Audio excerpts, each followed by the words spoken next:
I'm going to the climbing gym if I can get out of my driveway. Ooh. If you'd make art as a hobby, make comics as a hobby, strictly as a hobby, not a hobby that you someday hope to monetize, but a true hobby where you just draw stuff for friends and family, like birthday cards or invites or thank yous or invitations.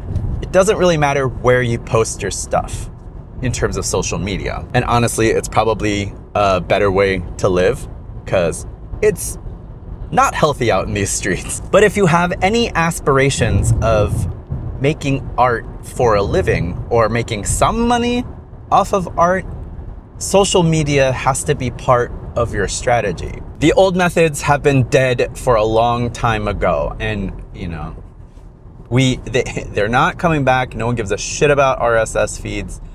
Mailing lists kind of work, but everybody hates their mailbox being filled with spam.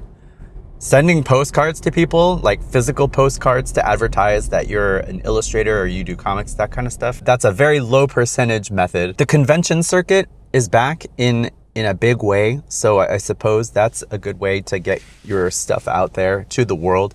I know a couple of people who don't have a big social media presence, but they do pretty well at conventions. So that is an avenue that you can go now that, you know, people are ignoring COVID, that it's still a thing, and conventions are back in a big way. So you don't really need to be out on Twitter or Facebook or any of these other places. You can just build an organic mailing list with people that you meet in person and send them alerts every month to let them know, this is what I'm working on, I've got a shop open, that kind of stuff. So in person is a thing that we can do now. So you can circumvent social media. As a tangent, this upcoming San Diego Comic-Con should be interesting with the Actors and Writers Guilds on strike and a lot of the Hollywood studios pulling out of San Diego Comic-Con. There's a hope that more people will be able to focus on the comics there. And I hope that's true. The last couple times I was at Comic-Con though, all the big lines were for all the Hollywood stuff, all the TV shows, all the movies, Hall H, all that kind of bullshit. And you could walk around the artist alley, no problem. If you were walking around any of the big studio booths, it was a madhouse, like wall-to-wall people, sardine town. But you could stroll through the artist alley, no problem. So it'll be interesting to see what happens this year at Comic-Con. I'm not going, sadly, but I have friends who are going, so I'll be bugging the shit out of them to tell me how it was in terms of crowds and all that kind of stuff. And if comics really were the focus, or if people decided not to go since their favorite actors and directors weren't going to be there. So, side note, sidebar, side tangent, sidebar over. So where do we go now that most of the places that we used to hang out are kind of falling the fuck apart? Of course, this is about Twitter. I probably have a naive view of social media.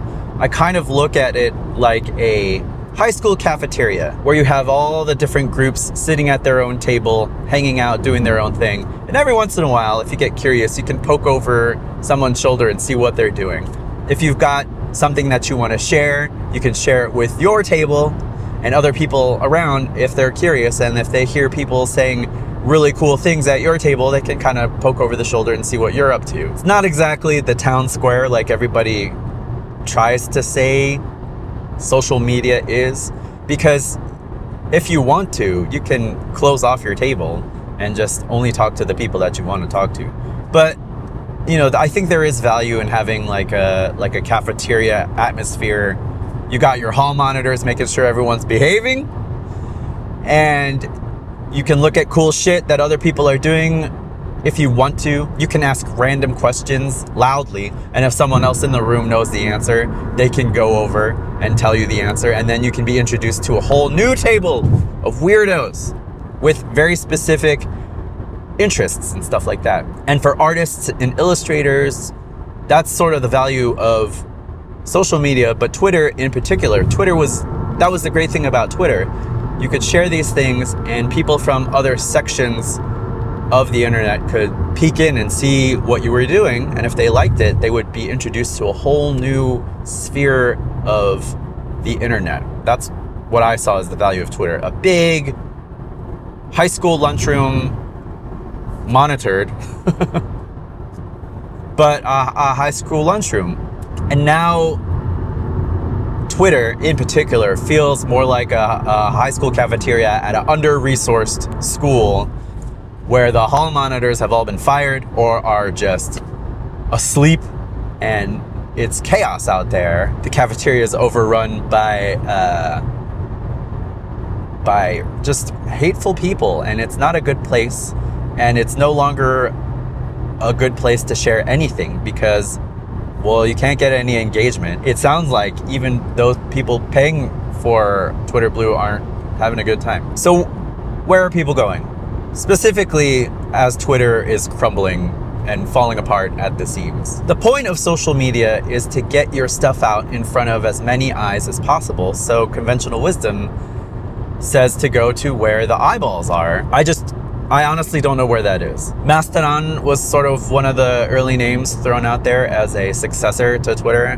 Now, please correct me if I'm wrong, but to me it sounded like Mastodon, you set up your own server and it becomes sort of like a silo where you have your own fans and you're the person doing all the posting. Oh shit. If you wanted to follow another artist, they had to set up their own server, and it just sounded like Discord, where if you join someone's Discord, you stay in that Discord. Your posts don't go out to other servers. You don't interact with other people from other servers unless you join their server. So Mastodon and Discord, if we're going with the high school metaphor, I guess, sounded like specific classrooms that you had to go to rather than an open cafeteria type situation. Hive was another name that was thrown out there as a possible successor, but from Jump Street, they had massive security vulnerabilities, and whatever momentum they had to shut down the app for a while to fix everything. So that kind of died on the vine. I know a whole bunch of comic creators got paid to set up Substacks, but Substack is a newsletter type thing, so it's not really a social media. You just subscribe to your favorite creator and they push out all this stuff to you. And that's not necessarily a good way, if you're a new creator, to sort of build a following, because how are people going to know about your Substack or your newsletter in general if you're not on other social media platforms to tell them about it? Substack might be good if you already have an audience, but if you're trying to build an audience, that doesn't seem like a good way to do things. And also Substack has a big hate speech problem, and maybe you don't want to be associated with a company that turns a blind eye to some of the most hateful shit on the internet. Blue Sky sounds like it could be good, but they've also had problems with hate speech, and the staff has been slow to respond to address these issues. The other thing about Blue Sky is that it's a closed beta right now, so you have to get invited by somebody. So we have not yet witnessed a fully armed and operational Blue Sky. If it ever goes out of closed beta, who knows? The big man on campus has to be Threads. Mark Zuckerberg's, Meta, all that bullshit, Threads. If you want to go where the most eyeballs are going to be, Threads seems like that's where it's going to be. Mark Zuckerberg has proven to be cavalier at best when it comes to privacy. But if you're already using Instagram, all those problems that people had with Facebook exist on Instagram. So, it's not like you're taking the high ground if you're not on Threads. It's just, So Threads might be the place. It's easily integrated if you're already using Facebook. If you have an Instagram, it sounds like it's easy to set up. A lot of the people who built Twitter are working at Threads now. So if you liked Twitter, if you liked that cafeteria atmosphere, high school cafeteria atmosphere, it sounds like Threads is going to have a similar feel. It's just, you know, you're giving more attention to Zuckerberg. I guess in theory, like, since you're not paying for it, you're costing him money. So the more people who are using Threads, the more money it's going to cost Meta. Since they haven't figured out how to monetize, like, no one's figured out how to monetize any of this shit. Like, Twitter is always bleeding money. Instagram wasn't making a whole lot of money. Like, nobody's figured this shit out. So I guess you could look at it that way. The more people who are on Threads, the more it costs Meta money. And that just is hysterical to think about, because it's always funny when billionaires lose money. It feels like we're in a transition period. It feels like all of these systems that we kind of were getting used to, learning how they worked, figuring out their algorithms, it sounds like they're all falling apart. So where are you going? If you're an artist and you want to make a living at it, you have to make cool stuff and you have to tell people about it. And that part, that's where the social media comes in to play. And I don't know where to go. We're just not sure how these things will play out. No idea if Threads is going to take off. A lot of people jumped over. No idea if Blue Sky is going to take off. It's still closed beta. Mastodon, I don't know. Hive, Spout. It sounds like every week there's a new one. So it's a little early. We don't know which ones are going to take off. It might make sense to create an account on some of these just to reserve your username and then, you know, sit back a couple months, see which ones the artists are flocking to, and then go hard on that one. I do not recommend posting everywhere. There are some people who are able to do that, who have the energy to post everywhere, and God bless them, because that's a job in and of itself. And to me, who's an old person, who's slow at everything now,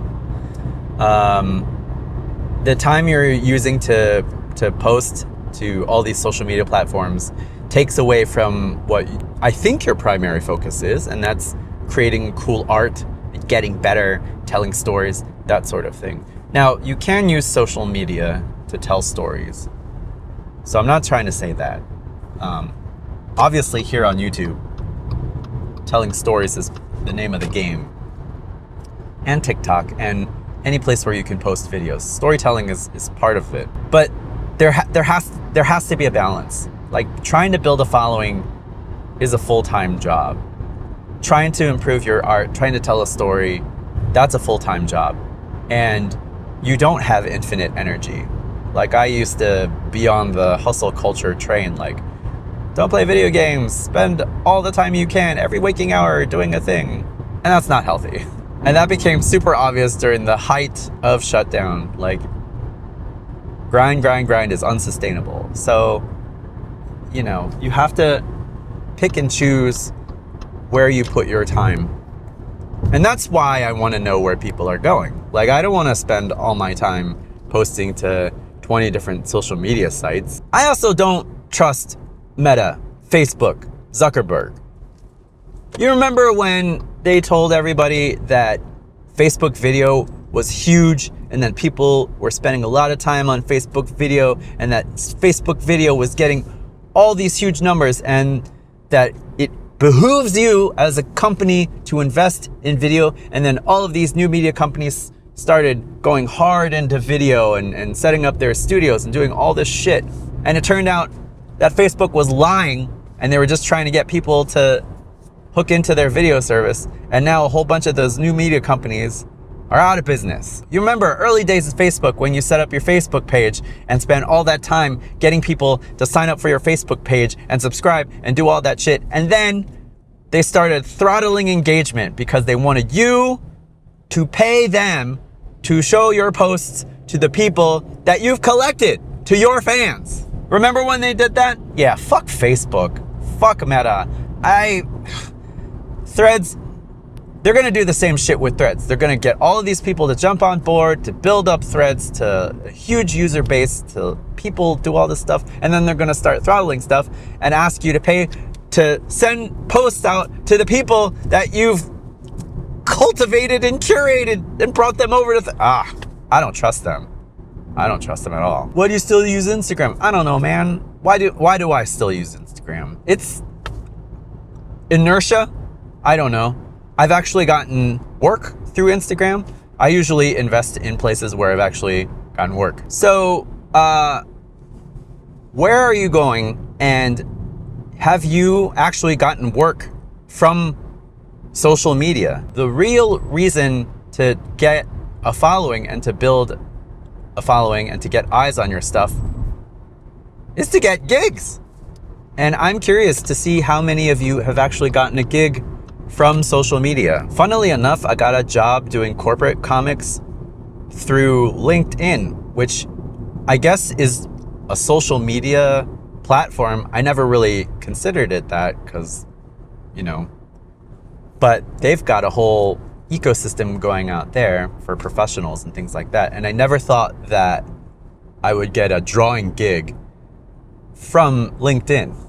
So if you are a cartoonist and you have a LinkedIn and you haven't been paying attention to it, it might make sense to just put that on your resume that you're a cartoonist and an illustrator. You never know who's looking for stuff. I've never really gotten a gig off of Twitter, and I don't have a large enough following where I think, posting on Twitter makes sense. Like, I think if you've got 10,000 followers, that's when and this is just a guess because I don't have that number, so I could just be talking out of my ass, but I feel like 10,000, that's sort of the cutoff where posting and getting a gig from that could happen, but that's not really happened to me. So I don't know. Have you gotten a gig off of social media? If you have, then this matters. If you haven't, I guess it doesn't really matter. If you're there for feeling good about yourself, I don't think social media is a good place to invest. If you're there to get jobs, where are people getting jobs? So where are you going? Has social media benefited you in your professional career? And yeah, we'll see. We'll figure this out. You, me, all the rest of us artists, we'll figure this out. We'll get through this. We survived MySpace. We'll survive this.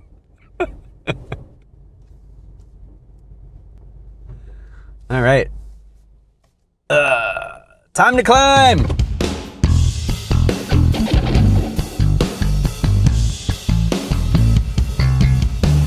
Where do we go? Where do we go now? Where do we go? Where do we go? Where do we go now? Where do we go? Ah, where do we go? Where do we go now? Where do we go now? Where do we go? Where do we Sweet go? child, where do we go now?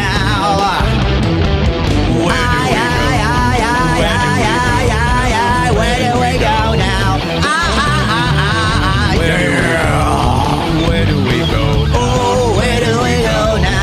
Oh, where do we go now? Where do we go? Ah, where